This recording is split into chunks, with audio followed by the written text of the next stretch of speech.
ಕರಾವಳಿ ಜನತೆಗೆ ಕೇಂದ್ರ ಸರ್ಕಾರ ಹೊಸ ವರ್ಷಕ್ಕೆ ಬಂಪರ್ ಉಡುಗೊರೆಯನ್ನು ನೀಡಿದೆ. ಮಂಗಳೂರು ಬೆಂಗಳೂರು ಮಾರ್ಗವಾಗಿ ಶೀಘ್ರದಲ್ಲಿಯೇ ವಂದೇ ಭಾರತ್ ಎಕ್ಸ್‌ಪ್ರೆಸ್ ರೈಲು ಸೇವೆ ಆರಂಭಗೊಳ್ಳಲಿದೆ. ಈ ಮೂಲಕ ಕರಾವಳಿಯ ಪ್ರಯಾಣ ಮತ್ತಷ್ಟು ವೇಗ ಪಡೆದುಕೊಳ್ಳಲಿದೆ. ಕೇಂದ್ರ ರೈಲ್ವೆ ರಾಜ್ಯ ಸಚಿವ ವಿ ಸೋಮಣ್ಣ ಅವರು ಬಹುನಿರೀಕ್ಷಿತ ಸೆಮಿ ಹೈಸ್ಪೀಡ್ ರೈಲು ಸೇವೆ ಕೊನೆಗೂ ಹಳಿಗೆ ಬರಲಿದೆ ಎಂಬ ಸುಳಿವು ನೀಡಿದ್ದಾರೆ. ದಕ್ಷಿಣ ಕನ್ನಡ ಜಿಲ್ಲೆಯ ಪುಣ್ಯಕ್ಷೇತ್ರಗಳಾದ ಸುಬ್ರಹ್ಮಣ್ಯ ಹಾಗೂ ಧರ್ಮಸ್ಥಳಕ್ಕೆ ಪ್ರಯಾಣ ಬೆಳೆಸುವವರಿಗೆ ಈ ರೈಲಿನಿಂದ ತೀವ್ರ ಅನುಕೂಲವಾಗಲಿದೆ. ಈ ಸಂಬಂಧ ಸಾಮಾಜಿಕ ಜಾಲತಾಣದಲ್ಲಿ ಸಚಿವ ವಿ ಸೋಮಣ್ಣ ಮಾಹಿತಿ ನೀಡಿದ್ದಾರೆ. ಕರ್ನಾಟಕದ ಪಶ್ಚಿಮ ಘಟ್ಟಗಳಲ್ಲಿ ಶೀಘ್ರದಲ್ಲಿಯೇ ವಂದೇ ಭಾರತ್ ರೈಲುಗಳು ಓಡಾಡಲಿವೆ. ಮಂಗಳೂರು ಭಾಗದ ಜನತೆಯ ಬಹುದಿನಗಳ ಬೇಡಿಕೆ ಈಡೇರಲಿದೆ. ಈಗಾಗಲೇ ಮಂಗಳೂರು ಬೆಂಗಳೂರು ವಂದೇ ಭಾರತ್ ಸೇವೆ ಆರಂಭಿಸುವ ನಿರ್ಧಾರ ಅಂತಿಮವಾಗಿದೆ.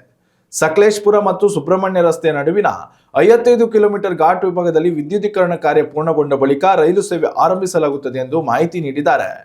ಇದು ರಾಜ್ಯ ರಾಜಧಾನಿ ಮತ್ತು ಕರಾವಳಿ ಭಾಗದ ಸಂಪರ್ಕವನ್ನ ಈ ಹೊಸ ರೈಲು ಮತ್ತಷ್ಟು ಗಟ್ಟಿಗೊಳಿಸಲಿದೆ. ರೈಲು ಕಾರ್ಯಾಚರಣೆಯು ಮತ್ತಷ್ಟು ಇಂಧನ ಬಳಕೆಯನ್ನ ಕಡಿಮೆ ಮಾಡಲಿದೆ. ಉತ್ತಮ ಸಂಸ್ಕಾರಯುತ ಶಿಕ್ಷಣದೊಂದಿಗೆ VSS English medium CBSE school Udupi Muddur.